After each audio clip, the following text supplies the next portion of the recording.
we need to talk about a digital trap that is absolutely destroying lives. It's a crime that's built on trust and powered by shame. It's called sextortion, and really understanding how it works is your first line of defense to make sure you or anyone you care about never, ever falls for it. And just to get a sense of how serious this is, we have to start right here.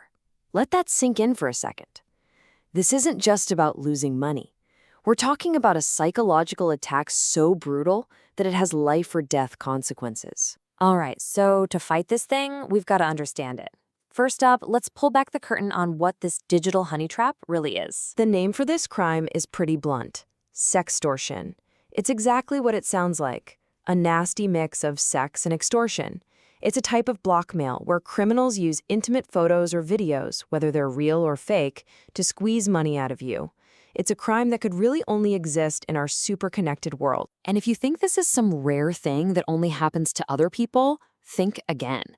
Over 10,000 cases were officially reported in India just between 2022 and early 2024. But here's the scary part. That number is just the tip of the iceberg. Because of the shame involved, most people never, ever report it. And you know what's really surprising? You might think this is a problem for big metro cities. Nope. The data actually shows it's exploding in Tier 2 and Tier 3 cities.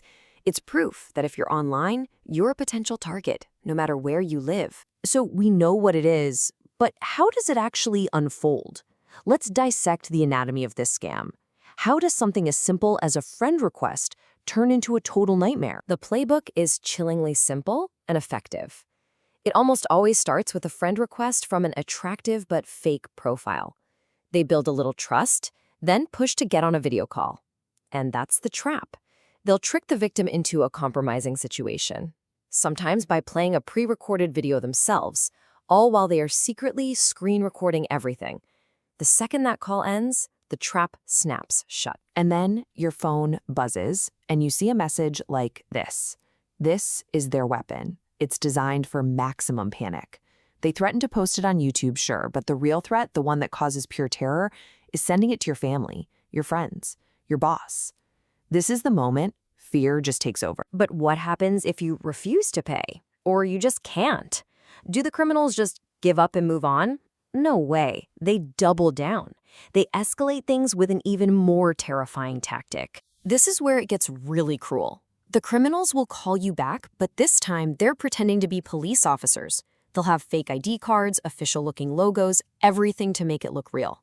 They'll claim a complaint has been filed against you, and they'll demand huge sums of money to settle the case and make it go away.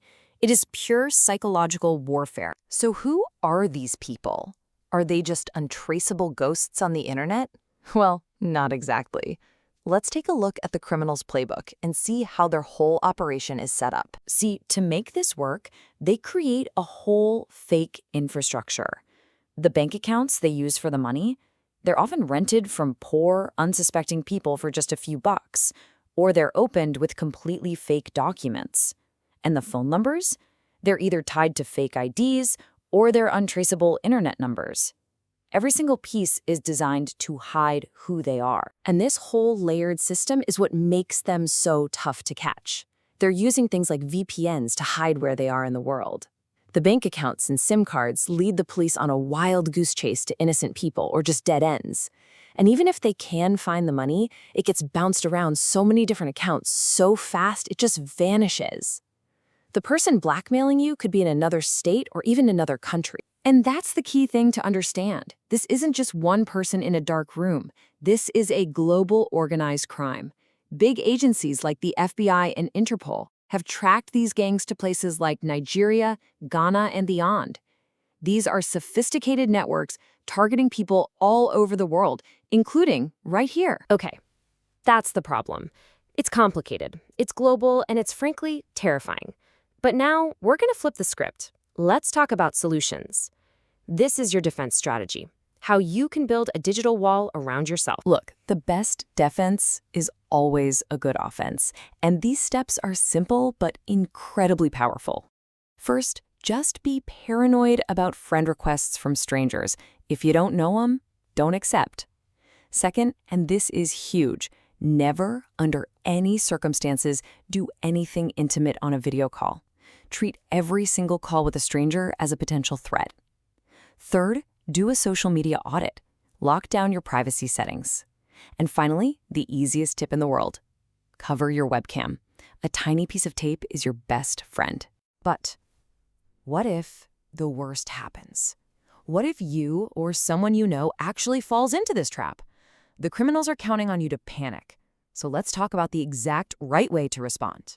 This is the golden rule. I can't say it enough. Do not pay a single rupee. Paying them doesn't solve the problem, it makes you a confirmed customer. It tells them you're a source of income, and they will just keep coming back for more and more and more. Paying is what gives them power. So instead of paying, what do? You use this number, 1930. Burn it into your memory. This is India's national cybercrime helpline. It is the most powerful tool you have. The moment you are targeted, this is your first call. The people on the other end know exactly what to do. You know, the biggest reason people don't get help is shame. But as this expert says, silence is the criminal's best friend. Reporting this isn't weakness, it's courage. The police have a responsibility to protect your identity and your dignity. You are the victim here, and they are there to help you. So we'll end with this question. It's really a challenge for all of us. This crime only works when we're silent. So by understanding it, by protecting ourselves, and by speaking up when it happens, we take all the power back. Stay aware, stay safe, and make sure the people you care about are too.